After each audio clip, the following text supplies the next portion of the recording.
How's it going, you guys? I am David Doty, fellow senior here, and fellow graduate, barely. Just kidding, but excited to be here today with my friend Jacob.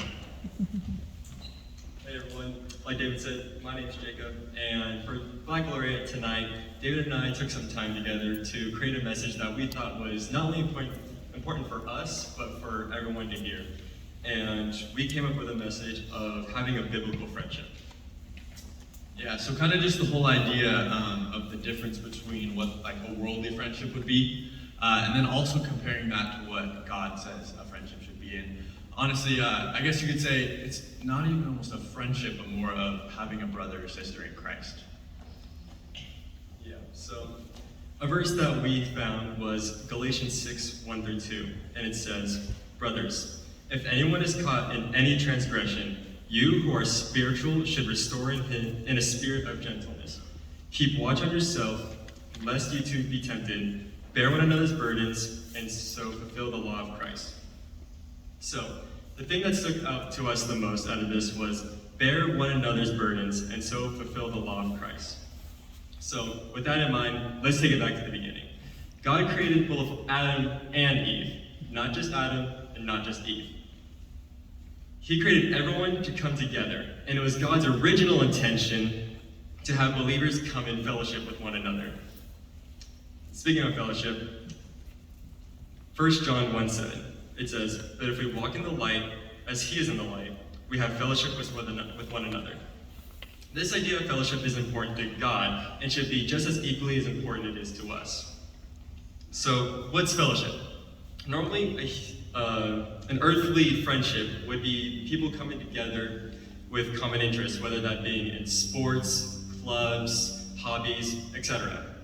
While in Christian fellowship, it's believers coming together with the same common interest, which is their love for God.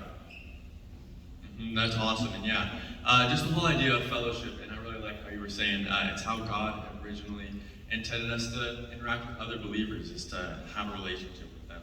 Another part that stuck out to us is in the beginning part of the verse.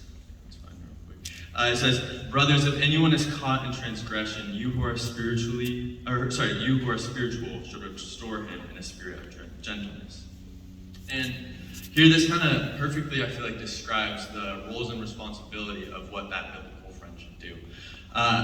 Taking a step back, we have two different types of friendship here. One is the worldly friend, right? That might be someone who, sure, you're kind to, right? Maybe you see on a regular basis, you laugh with occasionally, right? But it's also not super deep, right? Then we next have what would be the brother or sister in Christ. And that is someone who, in this verse, we should be keeping each other accountable. It says here, if anyone's caught in transgressions, you who are spiritual should restore him in a spirit of gentleness, right? We're meant to be in each other's lives, right? Have that deep relationship with them, and also hold them accountable, right? That's that difference between the worldly friendship and the biblical one, right? Another verse that goes right alongside that is Proverbs 17:17, and that says, "A friend loves at all times," right? What we were just talking about, right? There's the worldly friend, and they love you at all times, but then it goes on in the verse, and it says, "A brother is born for adversity," right? That brother or sister in Christ is who you're going to have alongside you, right? During a trial, during a hard time.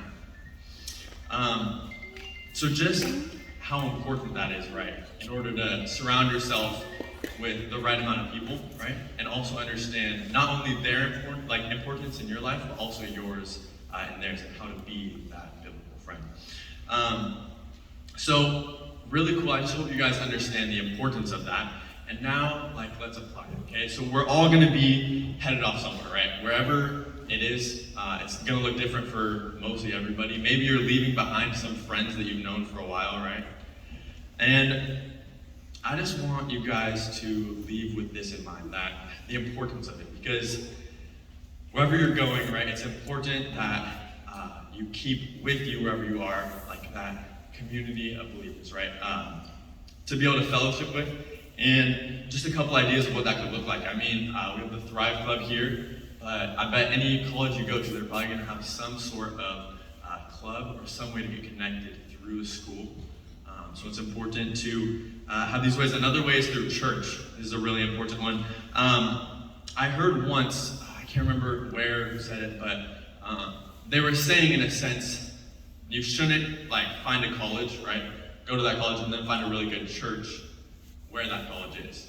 Instead, it should be you should find a really good church and then go to college by there, which I don't necessarily say I like completely agree with. But the importance of it, right? I think what they're trying to say is the heart of why the church community is so important, right? And that, in a sense, it's almost more important where we go to school than where we go to school, right? I'm not saying right now you guys don't go where you're going, right? Find a church, but it's the heart of how important having a Christian community is. And I think once you understand that and are able to really surround yourself with people who are going to be there in times of adversity, right?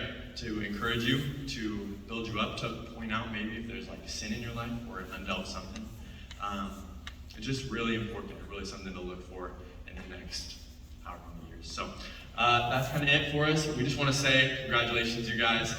We're both honored to be walking to get our diplomas with you guys tomorrow. So thank you guys.